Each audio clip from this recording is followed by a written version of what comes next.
जय हिंद सभी स्टूडेंट को। नया टॉपिक शुरू हो चुका है, कॉम्प्लेक्स नंबर प्रोबेबिलिटी हम लोगों ने कर लिया। उसमें एक टॉपिक बचा हुआ है बायनोमियल डिस्ट्रीब्यूशन। वो जानबूझ के मैंने छोड़ा हुआ है क्योंकि जब मैं बायनोमियल आपको करवाऊंगा तो वहीं पर मैं आपको बायनोमियल डिस्ट्रीब्यूशन भी करवाऊंगा।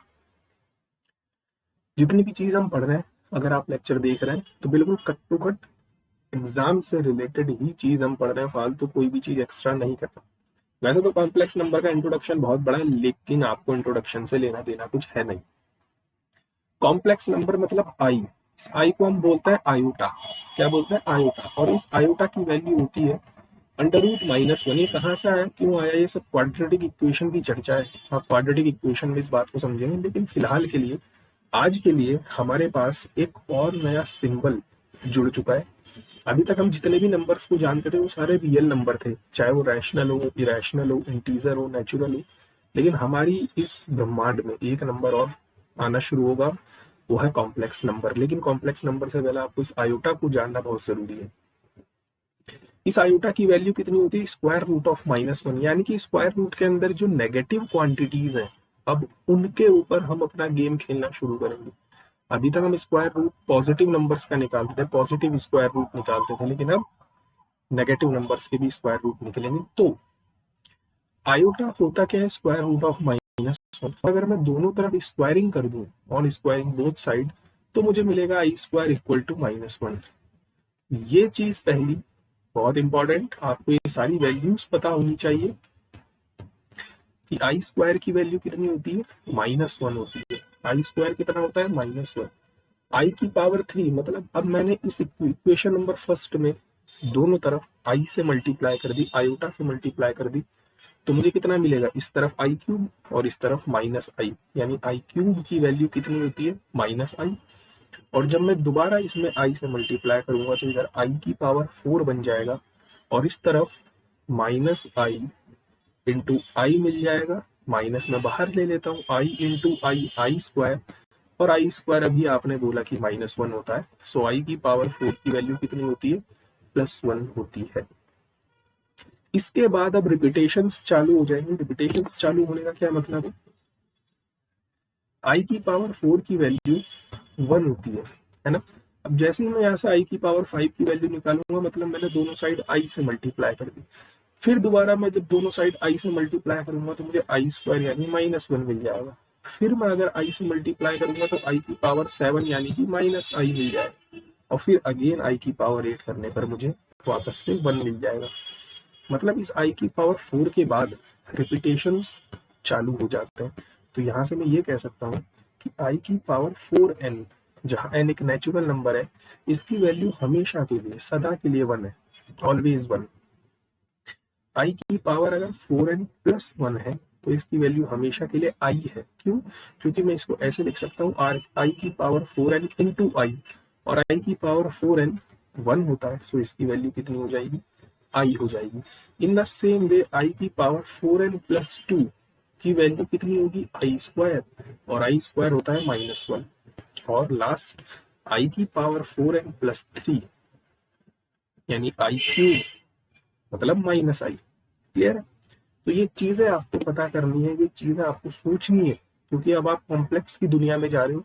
अभी फिलहाल हम जितना भी गेम खेलेंगे इस आयोटा के ऊपर खेलेंगे, जो भी हमसे गेम बन पाएगा। ठीक। सो क्वेश्चन करते हैं सबसे पहला कि अगर i की वैल्यू आपको ये गिवन है और n कोई भी मेरा नेचुरल नंबर है, तो क्या हम इसकी वैल्यू कैलकुलेट कर सकते हैं? हाँ, बिल्कुल कर सकते हैं, कोई प्रॉब्लम नहीं है।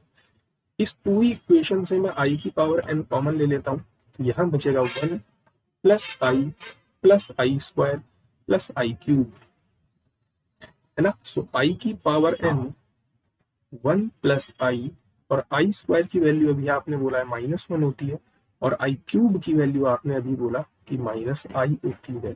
तो इसको पूरे को सॉल्व करके आंसर कितना आ जाएगा? 0, है ना।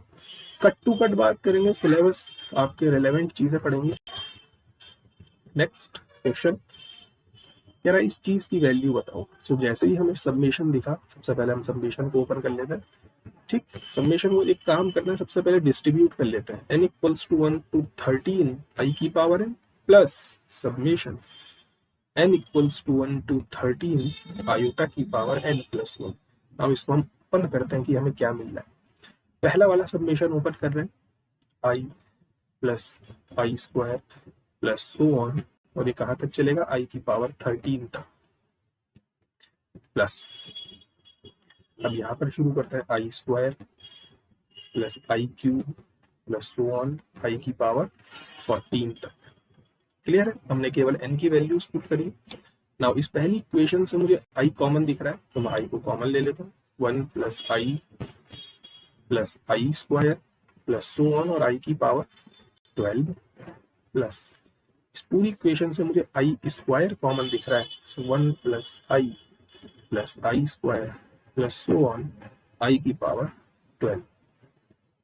ये चीजें क्लियर है।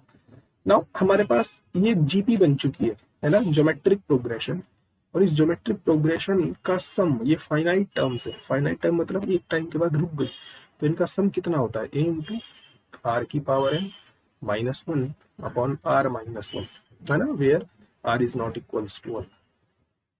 तो वही फॉर्मूला मैं लगाने वाला हूँ, यहाँ से i कॉमन है, a की वैल्यू मेरे पास कितनी है, a की वैल्यू 1 है, सो 1 इंटू कॉमन रेशियो कितना है r, यानी आई की पावर n मतलब टोटल नंबर ऑफ टर्म। देखो कहाँ से शुरू हुई है, आयोटा की वैल्यू, अगर आप यहाँ से कैलकुलेट करो तो आयोटा की वैल्यू 1 से शुरू हुई है 12 तक, और एक ये एक्स्ट्रा टर्म है 13, सो आयोटा की power 13 minus 1 upon i minus 1, plus यहाँ से मैं आई स्क्वायर कॉमन ले सकता हूँ, अगेन a इंटू आर की पावर n दोबारा देखो 1 से लेकर के 12 तक, 1 से 12 तक की टर्म तो यहाँ है, तो एक टर्म एक्स्ट्रा है यानी 13, सो आयोटा की power 13 minus 1 upon i minus 1। Now you can check this thing, iota into i की power 13 minus 1 upon i minus 1, और आई स्क्वायर की वैल्यू माइनस 1 होती है, सो यहाँ से भी आई की power 13 minus 1 upon i minus 1, है ना। सो आई की power 13 minus 1 upon i minus 1 में कॉमन ले लेता हूँ, तो मेरे पास बच गया i माइनस 1। सो इस i माइनस 1 से ये i minus 1 cancel out, just simple calculation है। अब यहाँ से एक चीज और पता चलेगी आपको, मुझे i की पावर 13 की वैल्यू कैलकुलेट करनी है, और मैं एक चीज जानता हूँ कि i की पावर 4n का मल्टीपल हमेशा 1 होता है, तो जब भी आयोटा की पावर 4 के ऊपर आए तो आप पावर को 4 से डिवाइड कर दो, क्योंकि 4 का मल्टीपल तो हमेशा 1 बनना है, तो जो भी रिमाइंडर बचेगा वो आपका आंसर बनेगा। जैसे ये 13 है, इस 13 को जब मैं 4 से डिवाइड करूंगा तो क्या लिखूंगा, i की पावर 4 3 जा 12, है ना, 4 3 जा 12, और यहाँ पर पावर है 13, मतलब एक i मेरे पास बच गया, सो इनटू i माइनस 1, और इसकी वैल्यू 1 होती है, यानी मेरा आंसर कितना आ जाएगा, i माइनस 1। ठीक,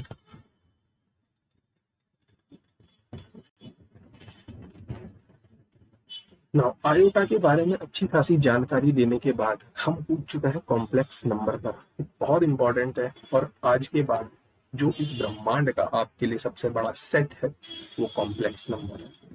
आज के बाद रियल नंबर से भी बड़ा सेट अगर एग्जिस्ट करता है तो यस करता है, और वो क्या है, कॉम्प्लेक्स नंबर। तो अगर ए और बी मेरे पास कोई भी दो रियल नंबर है, तो इस टाइप का जो भी फॉर्मेट दिखेगा ए प्लस आयोटा बी, उसको मैं कॉम्प्लेक्स नंबर बोलना शुरू कर दूंगा। ए और बी मेरे पास कोई भी रियल नंबर है, तो मेरी मर्जी मैं इन ए और बी को कुछ भी रखूं, जैसे ए को भी 1 रख दिया और बी को भी 1 रख दिया, तो 1 प्लस आयोटा एक कॉम्प्लेक्स नंबर है। ऐसे ही ए को 1 रहने दिया और बी को 2 रख दिया, तो ये भी एक कॉम्प्लेक्स नंबर। ए को -1 कर दिया और बी को भी -1 कर दिया, तो ये भी एक कॉम्प्लेक्स नंबर है। जो आपकी इच्छा है, ए को आपने √2 कर दिया और बी को आपने √3 कर दिया, तो ये भी एक कॉम्प्लेक्स नंबर है। मतलब ए और बी रियल नंबर है, और इस रियल नंबर की दुनिया में आप ए और बी की जगह जितने मर्जी चाहे उतने रियल नंबर डाल सकते हैं, तो आपको डिफरेंट कॉम्प्लेक्स नंबर मिलने शुरू हो जाएंगे। नाउ यहाँ पर कुछ इंपॉर्टेंट बात है कि अगर z a प्लस आयोटा भी मेरे पास कोई कॉम्प्लेक्स नंबर है, तो इस a को मैं बोलूंगा कि ये रियल पार्ट है। ये कौन सा हिस्सा है, ये रियल हिस्सा है, रियल पार्ट है। और जिसके साथ ये आयोटा है, जिसके साथ ये आई है, इसको मैं इमेजिनरी पार्ट बोलना शुरू करूंगा। This is imaginary part of z। ठीक, और इसकी नोटेशन कैसे होगी, रियल पार्ट ऑफ z को मैं दिखाऊंगा REZ से और इमेजिनरी पार्ट ऑफ z को मैं दिखाऊंगा IMZ से। जैसे अगर मेरे पास ये कोई कॉम्प्लेक्स नंबर है तो जो बिना आयोटा वाला पार्ट है वो रियल पार्ट है, मतलब रियल पार्ट कितना है 3, और जो आयोटा के साथ है विद साइन वो इमेजिनरी पार्ट है। सो आयोटा के साथ क्या है -4, तो ये -4 क्या है इमेजिनरी पार्ट है। ठीक, जैसे अगर मेरे पास कोई कॉम्प्लेक्स नंबर है √2 -1 upon √2 iota, so what is real part here, real part बिना आयोटा वाला पार्ट और इमेजिनरी पार्ट आयोटा वाला पार्ट विद साइन यानी -1 अपॉन √2। ठीक है,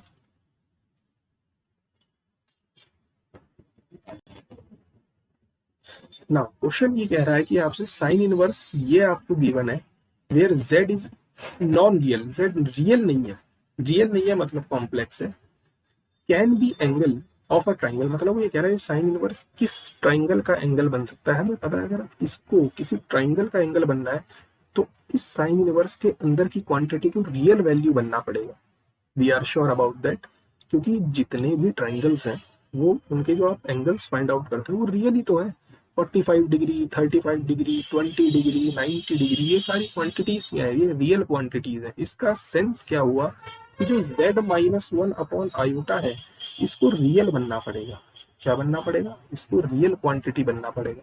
अब बहुत ध्यान से मेरी बातें समझो, किसी भी कॉम्प्लेक्स नंबर z को मैं a प्लस आयोटा b के फॉर्मेट में दिखा सकता हूँ, ये कोई भी एक जनरल कॉम्प्लेक्स नंबर है, लेकिन आपकी बुक में और मोस्टली आप जो चीजें पढ़ोगे वो x प्लस आई वाई पढ़ोगे, है ना। x प्लस आई वाई देखने में थोड़ा अच्छा सा लगता है, जो आपकी इच्छा है, आप जिस नोटेशन का यूज करना चाहता है उस नोटेशन का यूज कर सकता है। तो z की जगह पर मैं पुट करने वाला हूँ x प्लस आयोटा y और चेक करना चाहता हूँ कि मुझे क्या चीज मिलती है। तो हमें मिलेगा x plus iota y -1 upon iota. यहाँ से मैं एक काम करता हूँ x -1 को एक साथ करता हूँ। क्यों कर रहा हूँ ये भी आपको बताता हूँ, क्योंकि मुझे एक कॉम्प्लेक्स नंबर चाहिए और कॉम्प्लेक्स नंबर में दो पार्ट्स होते हैं, एक रियल और एक इमेजिनरी, एक आयोटा वाला एक बिना आयोटा वाला। सो ये मेरे पास बन चुका है कौन सा पार्ट, रियल पार्ट, और ये क्या बन चुका है इमेजिनरी पार्ट, बिना आयोटा वाला आयोटा वाला। और अभी आपने क्या कहा कि अगर इसको किसी भी ट्राइंगल का एंगल बनना है तो ये अंदर की क्वांटिटी मेरी रियल होनी चाहिए, which is an obvious thing, ये क्या होनी चाहिए, रियल होनी चाहिए। अब रियल तो ठीक है, लेकिन उसने कंडीशन हमें ये दे दी कि z नॉन रियल क्वांटिटी है। नॉन रियल का मतलब ये रियल नहीं है। रियल नहीं है का क्या मतलब है कि जो आपका रियल पार्ट है वो है ही नहीं।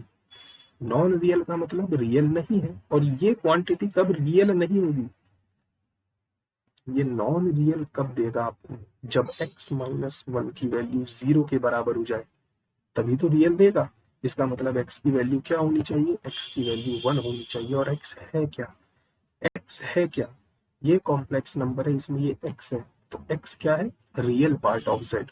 So real part of z की वैल्यू किसके बराबर होनी चाहिए, 1 के बराबर होनी चाहिए। पहली चीज हमें ये चीज मिली। अगर ऐसा है तो x -1 0 है, इसका मतलब ये क्वांटिटी मेरे पास क्या बच गई, ये बच गई iota y upon iota, iota से आयोटा कैंसिल मतलब y। तो बेसिकली जो मेरे पास अब चीजें बच गई हैं वो क्या बच गई है, साइन इनवर्स y। क्लियर है। और मैं एक चीज जानता हूँ, साइन इनवर्स x की वैल्यू 1 और -1 के बीच ऑसिलेट करती है, मतलब -1 is less than equal to y is less than equal to 1। और y है क्या, ये y क्या है, ये इमेजिनरी पार्ट ही तो है। So this is what, this is imaginary part of z is less than equal to 1. So real part की वैल्यू exactly 1 होनी चाहिए और imaginary part की वैल्यू 1 और -1 के बीच में से आप कुछ भी ले सकते हो, तब ये साइन इनवर्स जो भी लिखा हुआ है ये एक एंगल बनेगा किसी भी ट्राइंगल का, जहां पर z क्या होगा, नॉन रियल होगा। ठीक,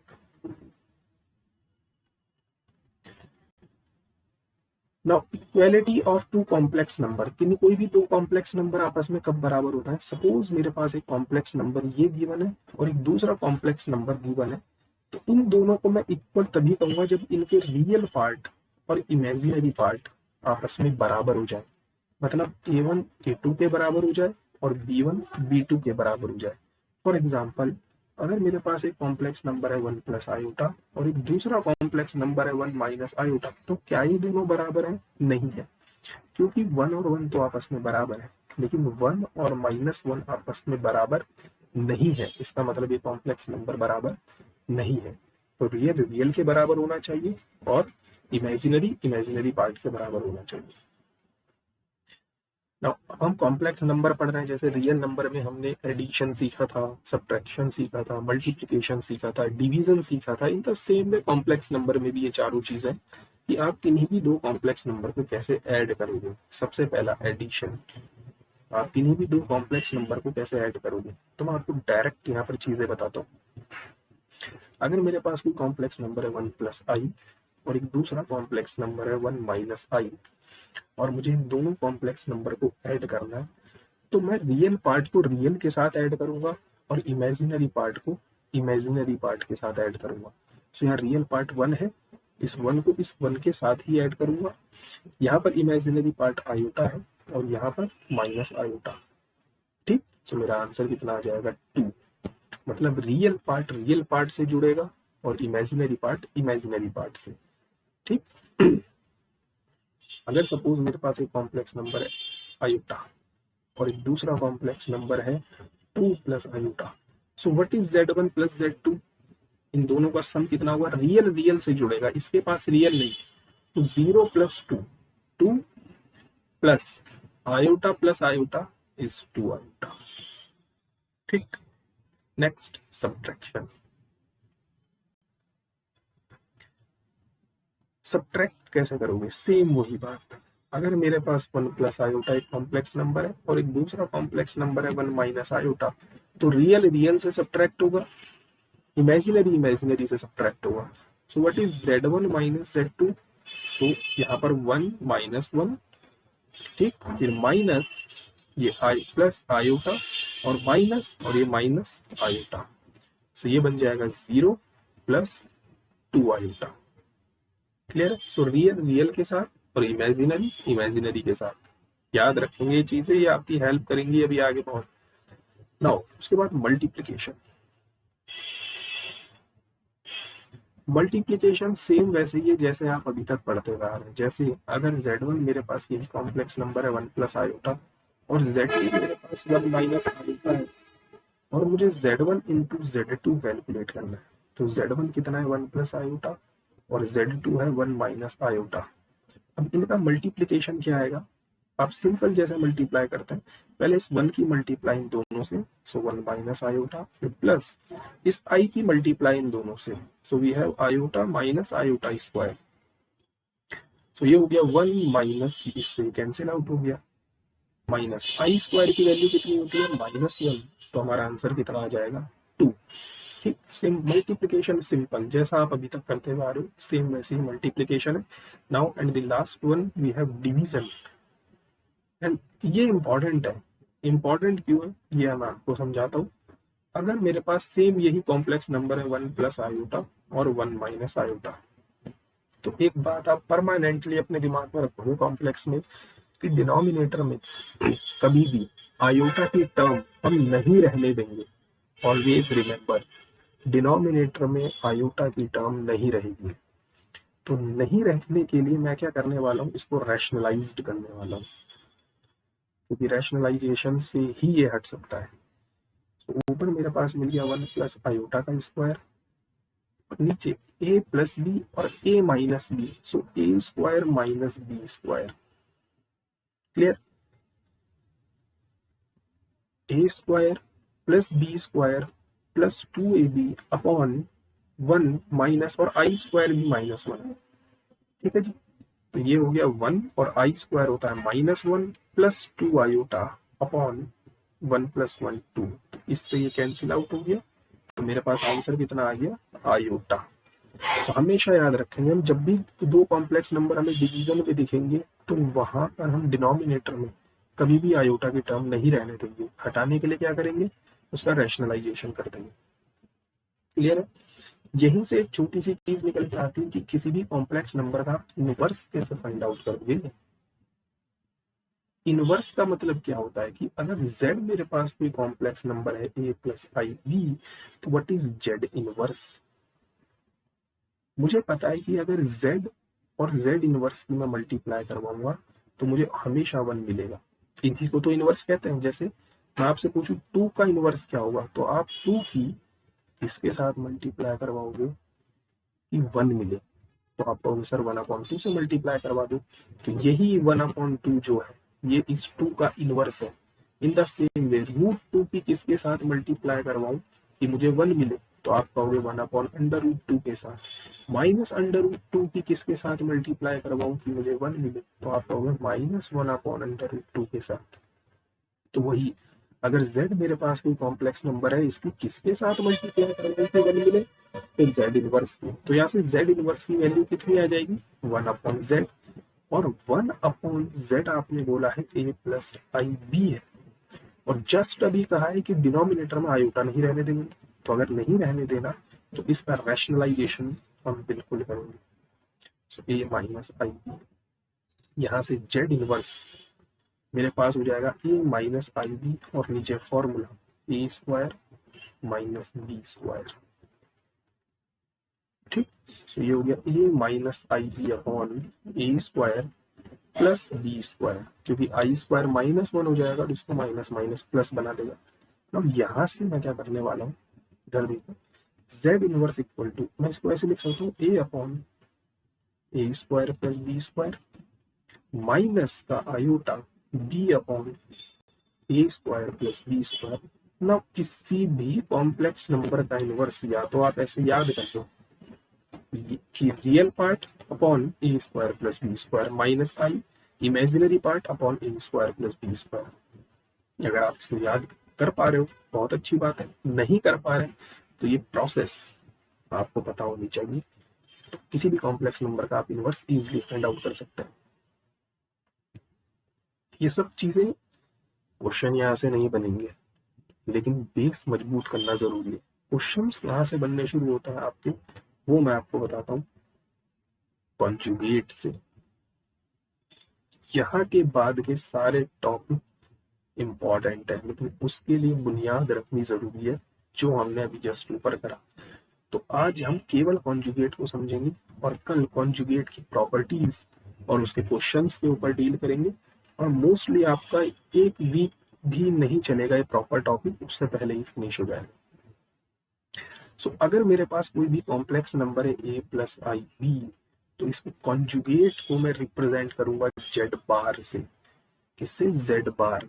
और इसका कहने का मतलब होगा कि जहां जहां पर आयोटा है उसका साइन चेंज कर दो, जहां पर भी आई है उसका साइन चेंज कर देंगे। जैसे फॉर एग्जांपल, अगर मेरे पास कोई कॉम्प्लेक्स नंबर है 2 प्लस आयोटा, तो इसका कॉन्जुगेट कितना हो जाएगा, आई का साइन चेंज कर देंगे 2 माइनस आयोटा। ऐसे ही अगर मेरे पास कोई कॉम्प्लेक्स नंबर है 3 माइनस आयोटा, तो इसका कॉन्जुगेट कितना हो जाएगा, 3 प्लस आयोटा। मतलब आयोटा का साइन मैंने क्या करा, जस्ट चेंज किया है। इसी को मैं क्या कह रहा हूँ, कॉन्जुगेट कह रहा हूँ किसी भी कॉम्प्लेक्स नंबर का। जब इसको हम ज्योमेट्रिकली समझेंगे चीजों को, तब ये कॉन्जुगेट, मॉड्यूलस, ऑरिजिन से डिस्टेंस, पोलर फॉर्म, ये सब बहुत हेल्प करेंगे। इसलिए सबसे पहली बात तो आपको अपनी एनसीईआरटी करनी है, डिलीटेड वाली नहीं। डिलीटेड एनसीईआरटी में तो कुछ है ही नहीं, जो पुरानी एनसीईआरटी मिल जाए बहुत अच्छी बात होगी। आप वहां से कॉम्प्लेक्स नंबर धीरे धीरे मेरे साथ शुरुआत करो, आपको बहुत मजा आएगा हर एक चैप्टर पढ़ने में। प्रॉपर्टीज कल पढ़ेंगे, क्वेश्चंस कल पढ़ेंगे। तब तक के लिए जय हिंद, जय भारत।